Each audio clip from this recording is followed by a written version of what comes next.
money come to me, guys, i-comment nyo yan sa baba.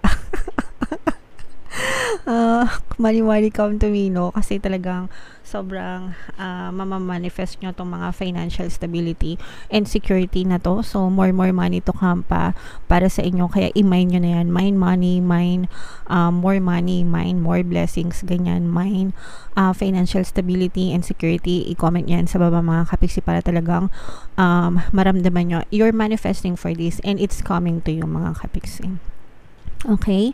Ibig sabihin, the universe will show you concrete evidence, no, na unti-unti gumaganda na yung iyong pamumuhay, lalo na sa iyong kalagayang financial.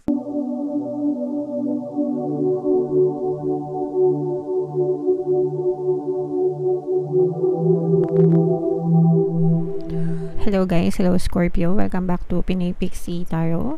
Ang pamagat ng ating episode for tonight is mid-month kapalaran para ngayong September 16 to 30. Para sa Scorpio, Sun, Moon, Rising, Sign, and Venus. General reading lang guys, pwede mag-resonate, pwedeng hindi. Combination ng positive and negative na energy, mga kapiksi. So ito yung mga mensahe ng inyong mga gabay guys. Tingnan natin yung mga message para sa inyo. Comment down below if naka-resonate kayo sa mga messages, mga kapiksi. Alright, so yung first message para sa inyo guys, listen to your emotions, no? Pakinggan nyo yung intuition nyo, pakinggan nyo yung emotions nyo. Your emotions are giving you feedback kung ano yung inyong pattern of thoughts and kung ano yung posibleng mangyari sa buhay nyo, because yung emotions natin, mga kapiksi, palagi yung na-influensya ng ating thoughts, no? Ibig sabihin, sumusunod yung ating emosyon based dun sa pattern ng thoughts natin. Pag masaya palagi yung iniisip natin, or maganda, or peaceful, ganyan, susunod yung emosyon natin, maganda din yung mararamdaman natin, masaya rin. Whereas, kapag ang focus ng ating attention or ng thoughts natin is more on negative, mga problema, challenges, paghihirap, syempre yung emosyon natin ganun din, no? Balisa, aligaga, negative emotions, diba? Gamitin nyo siya as feedback, mga kapiksi, para magkaroon kayo ng disiplina to change the pattern of your thoughts. Kasi kung hindi nyo papalitan yung pattern of thoughts nyo, kung positive, okay lang, there's nothing wrong with that, diba? Pero kung negative yung emotions nyo and negative din yung pattern of thoughts nyo, more often than not, negative din yung may experience mo sa yung 3D or sa yung physical reality, mga kapiksi, because you attract your life what you are vibrationally emitting, mga kapiksi. Okay, so I mean, gamitin nyo siya as feedback, mga kapiksi, para magkaroon kayo ng disiplina. Yun yung importante, yung magkaroon ng disiplina, para hindi kayo mag-spiral, para maiwasan nyo na yung mga problema, i-divert nyo yung anyong attention sa mga magaganda and masasayang bagay. Alright? And gawin nyo yung mga bagay na maaring magpasaya sa inyo, guys. Okay? Kung may mga hobbies kayo, may mga crafts kayo, may mga gusto kayong gawin sa buhay nyo na hindi nyo pa nagagawa, pinag-iisang tabi nyo, ganyan, this may be the best time for you na gawin yung mga bagay na nais nyo, mga kapiksi. It's never too late, okay? It's never too late. You can start whenever, kung may mga time kayo, or make some time, no? Make some time to do what you want para kahit papano maging masaya ka naman sa buhay mo. Alright? And lahat ng bagay may katapusan, mga kapiksi, no? Nothing is ever permanent. Everything is constantly changing, mga kapiksi. And change is actually the only permanent thing in this world, pagbabago. Okay? So, hindi porket may problema ka ngayon, or malungkot ka ngayon, or marami kang paghihirap sa buhay, habang buhay na yan, magkakaroon din ng ending yan. Mag-e-end din yung cycle na yan, mga kapiksi. Marami akong nakikita na comment sa comment section natin. Kapiksi, kailan ba matatapos tong paghihirap ko? Kailan ba matatapos yung mga problema ko? Depende yan sa inyo, guys. Kung hindi magbabago yung pattern of thoughts nyo, hindi rin magbabago yung sitwasyon nyo. Kayo yung may kakayahan na baguhin yung buhay nyo. kailangan nyong baguhin yung pattern of thoughts nyo, yung iniisip nyo constantly, all day, every day, para mag-shift yung inyong 3D or yung inyong physical reality. Yung buhay nyo, yung 3D nyo, yung physical reality nyo, susunod lang yan sa inyo. Susunod yan sa kung ano yung dominant thoughts nyo, yung pattern of thoughts nyo. So you have to be aware and you have to be very careful kung ano yung binibigyan nyo ng enerhiya through the power of your thoughts, mga kapiksi. Okay? Alright. So, comment down below, guys, if naintindihan nyo, no? And if naka-resonate kayo sa mga messages para sa inyo.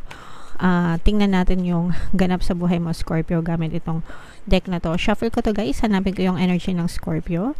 Habang sinashuffle ko to, panoorin nyo muna tong video natin regarding sa ating paano mag-manifest ng abundance video course. Kapiksi, sawa ka na ba sa mga struggles at hirap sa buhay mo?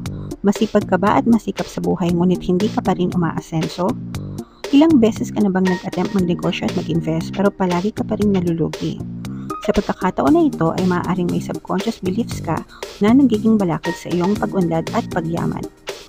Introducing, paano mag-manifest ng abundance video course. Dito ay matututunan mong ma-overcome ang mga balakid mo para tuluyan ka ng umunlad, umasenso, sumagana, maging matagumpay, successful at maswerte sa iyong kabuhayan, pera, trabaho, negosyo, salapi at kaperahan ng bonggang-bongga. Dali, mag-send na ng email sa pinoypixitaro@gmail.com at simulan na ang iyong pagyaman ngayon. Alright, so mag-avail ka na ng course, Kapiksi. Sobrang ganda talaga ng course na yan, no? And magbibigay ako ng 1 free pampaswerte subliminal sa lahat na mag-avail ng course until September 31, guys. So, mag-send na kayo ng email.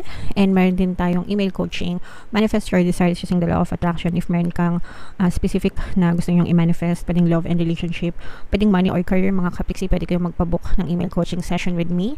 Mag-send lang kayo, guys, ng email sa pinoypixitaro@gmail.com. So, ito yung mga Scorpio kayo ay nirepresent ng Queen of Cups sa ating spread. Sobrang ganda, guys. Ito yung positive and negative, pero grabe sa ganda yung positive energy nyo. As in, there money come to me, guys. I-comment nyo yan sa baba.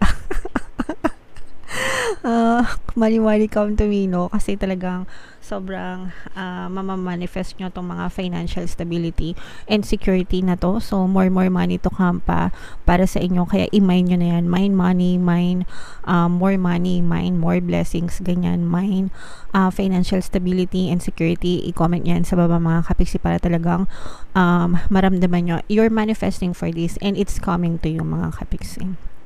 Okay?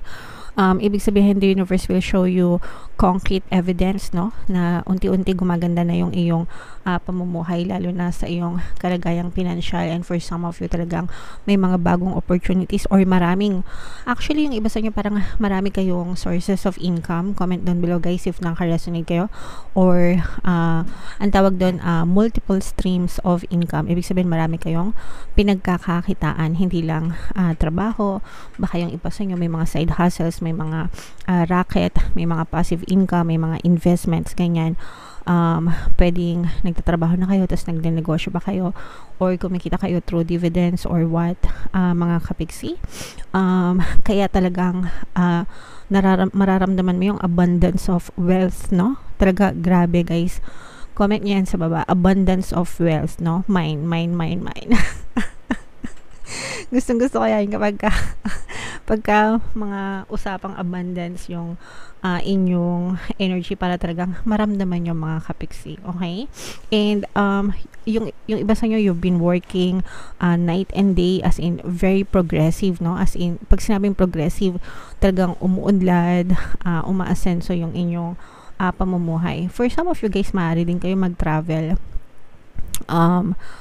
Kung meron kayong mga travel plans, ganyan, maaari yan. Or baka nag-iisip or nagpaplano, no, na mag-travel. So, i-push nyo lang yan. As long as may budget kayo, walang problema. As long as masaya kayo dyan, okay lang yan, mga Kapiksi. Alright? And then, for some of you naman, sa relationship naman, medyo ano tayo, toxic naman yung nararamdaman nyo sa inyong relationship. Kasi for some of you, parang I'm sensing na you're being ignored. by your partner or specific person. Baka dinededma ka niya, baka in-ignore ka niya, baka gino-ghosting ka nitong person mo. You may be dealing with a very toxic person, narcissist for some, baka medyo narcissistic yung person nyo, or this may be someone na parang masyadong ma-pride, masyadong ma-ego, masyadong mataas yung tingin niya sa sarili niya. Pero you're focusing on your healing. Yung iba sa inyo talaga sobrang pasensya yung ini-stretch nyo dito sa person na to, to make it work. Yung iba sa inyo parang feeling ko hindi pa kayo bumibitaw dun sa relationship, but gusto nyong mag-work, kaya nandun yung pangunawa nyo sa kanya. Yun nga lang, parang sabi ko nga, this person parang one-sided, parang tawag dito, unrequited love, no? Parang hindi niya sinusuklian yung iyong effort pagdating sa inyong relationship. So parang puro ikaw lang yung nagbibigay, tinitake for granted ka ng person mo, ganyan. Maaari magkaiba kayong lahi nitong person mo, and maaari kayong may conflicting thoughts. Maaring especially kung magkaibang lahi, guys, kasi magkaiba yung mga pananaw nyo, yung mga beliefs nyo, even your culture, guys. So maaring nakaka-apekto yan dun sa inyong relationship, mga kapiksi. And parang dito na lumalabas, dito nyo na nadidiscover yung habang tumatagal kayo, parang doon lumalabas lahat ng totoong ugali nitong person na to, mga kapiksi. Pero sa good side naman, especially kung mag-asawa na kayo, let's say for example mag-asawa na kayo, or you're living in together as a couple, very responsible naman itong person na to, as in parang hindi naman niya pinapabayaan yung mga obligasyon niya and responsibilities niya. Alright? Maaring marikindle din yung inyong relationship, pero it's going to take a lot of work for the both of you, hindi lang ikaw. Tsaka dapat baguhin mo yung assumptions mo sa kanya para magbago din yung person mo. If nakaka-resonate kayo, guys, pwede yung pakinggan yung mga relationship subliminals natin, yung mga pampabalisa, pampamis, pampabait, para bumait yung person nyo, kasi nga, at saka yung pampalambot ng puso, yung pampasuko, kasi yung iba sa inyo parang medyo cold, matigas yung inyong person. So pakinggan nyo yun para magbago yung perception nyo dun sa person nyo, and in return magbabago din yung person nyo, mga kapiksi. Alright? So yeah, pero other than that, yung mga blessings naman, talagang sobrang secure ka pagdating sa finances. Okay? So yeah, comment down below, Scorpio, if naka-resonate kayo sa mga messages para sa inyo. Ito yung ating love life reading for September. Kung hindi nyo pa napapanood, panoorin nyo na. And ito naman yung ating success stories ng paano mag-manifest ng abundance video course. Thank you for liking, sharing, and subscribing, mga kapiksi, and see you again next time. I love you all, guys. Have a nice day. Bye-bye.